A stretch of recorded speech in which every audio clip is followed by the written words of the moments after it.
All right, ladies and gentlemen, today is day 2 of what we did yesterday. So the first part is just a review of yesterday. So go ahead and take a look at that video if you need help on that. It's just solving square and cube roots day 1. I'm going to do a couple here. I'm going to skip one because it's a rough way to start. On the second one, we're going to square both sides. And so I get 56 minus x equals x squared. And I need to move all this to the side, so I'm going to get x squared plus x, and then minus 56 equals 0. Then I need to factor this. So what times what makes x squared? X and x, right? Now what times what makes negative 56 also adds up to positive x? That's a positive 8 and negative 7. Then the last thing we're going to do is we're going to take each of them, each factor, and set it equal to 0. So that means x is negative 8 and x is 7. Now the biggest difference between yesterday's and today's is that we got to take these two numbers and we plug them in and see if it actually makes a statement true. So if I take negative 8, I get 56 minus negative 8, which turns to a plus, equals negative 8. Well, that gives me 64. If I take the square root of 64, that's just 8 or plus or minus 8. It's not just negative 8. So that's not true, so that means negative 8 is out. Do the same thing for 7, and you'll find out that 7 is the answer. So even though we got two quote-unquote answers, negative 8 is extraneous. That's what those two words mean right there. So that's pretty much how all those work. Number 3, 4, all these kind of work the same way. On number 3, now that we have two things, it's okay, square it, so that gives me 2x plus 14.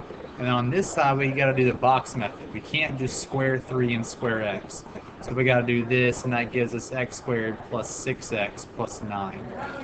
And then from there, we move all this over here. So I get x squared plus 4x minus 5. Factors of x squared are x and x. Factors of negative 5 that add up to 4 are positive 5, negative 1. We set each part equal to 0 and solve, so we get negative 5 and 1. Now, just think about this. If I put negative 5 in here, that's going to give me negative 2 on the right-hand side. No matter what I take the square root of, it's not going to be just negative 2, right? So there's no way negative 5 is my answer.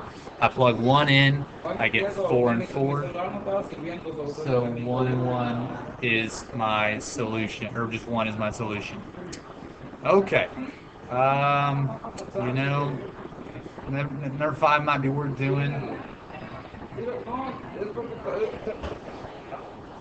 need to move this over here. So I get 2u plus 10 underneath the square root equals 2u, to root u. It's a mouthful.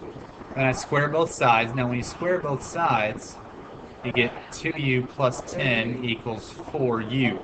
Subtract 2u, I get 10 equals 2u, divide by 2, and u is 5, or R5. U is equivalent to 5. Take it, plug it in, and you'll find out that it works. That's pretty much how those work. Number 7 is a little tricky. Sorry about the background noise. They're doing something across the hall in English. Good times. So square this. On the right-hand side, we get x minus 8. On the left-hand side, we got root x minus 2 times root x minus 2. We can't just square both pieces. So when we do that, do the box method, wherever you're most comfortable with, root x minus 2, root x minus 2, we're going to get x minus 4 root x plus 4 equals x minus 8. We'll subtract x, subtract 4, so I get negative 4 root x is equal to negative 12. Then if I square both sides, I would get 16x equals 144.